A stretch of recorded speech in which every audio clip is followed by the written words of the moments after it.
Hello guys, আমাদের সকালে উঠতে লেট হয়ে গেছে অনেক। তারপর আমরা কী করে প্ল্যান চেঞ্জ করলাম, আমাদের অনেক দূর যাওয়ার কথা ছিল। তো একদম দেখা যাক, এবার দু চোখ যেদিকে সেই দিকেই যাব, চলো দেখি। আমরা এখন বেরিয়ে গেলাম, দেখা যাক কোন দিকে যাই, কারণ আমাদের ভোর 4টার দিকে বেরোনোর কথা ছিল। একদম ঘুম ভাঙেনি আমারও, আমার যে বন্ধুটা ছিল সে তারও ঘুম ভাঙেনি। তারপরে কি করব, অনেক খুব মনটা খারাপ হলো। তো দেখা যাক, মনটাকে ঠিক করার জন্য আমরা বেরিয়ে গেলাম। এবার কোন দিকে যাব জানি না, কিন্তু বেরিয়ে গেছি। তো চলো গাইজ দেখি। তার মধ্যে দেখছি আমাদের সাজের মোড়ে AM নার্সিং হোম, এখানে পতাকা উত্তোলন হচ্ছে। তো আমরা জাস্ট একটা ভিডিও শ্যুট করে নিলাম। এখানে আমার যেহেতু একটা বন্ধু কাজ করে, তার জন্য। তো আমরা দেখা যাক আমরা কোন দিকে যাই না যাই। এই যে দেখো, এটা সাজের মোড়ে। তো চলো গাইস, তো বাচ্চাদের সব স্কুলের প্রোগ্রাম হচ্ছিলো, সব বাইরে লাইন করে, বিশাল লাইন ছিল, বিশাল লাইন, এত বড় ছিল যে কি বলবো।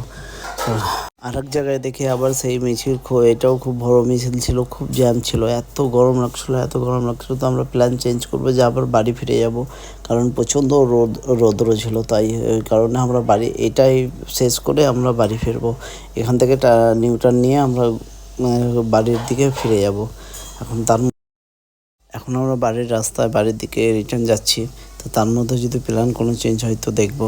চলো গাইজ, এর মধ্যে আমি একটা বাচ্চা ছেলেকে দেখতে পেলাম। তো আমার কাছে অনেক কিছু নেওয়া ছিল দেওয়ার জন্য, তো যতটুকু পারলাম সবকে দেওয়ার চেষ্টা করেছি। তার মধ্যে আরেকজনকে আমরা মাঝ রাস্তায় দাঁড়িয়ে আমরা এখন দুটো বাচ্চা ছেলেকে জাস্ট ওদের খুশির জন্য আমরা দাঁড়ালাম, দিয়ে তাদেরকে ইচ্ছে হলো যে কোনো কিছু দিই।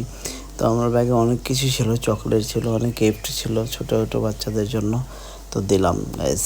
আর তোমাদেরকে যদি এগুলো ভালো লেগে থাকে ভিডিও, তো অবশ্যই লাইক শেয়ার কমেন্ট করবে। আর পারলে তোমরাও এইসব দিনে কিছু ঘুরে কিছু অভিজ্ঞতা নিতে পারো, খুব ভালো লাগবে, মনও হালকা হবে। চলো গাইস, তাহলে আমার এই ব্লগটি এখানেই শেষ করলাম।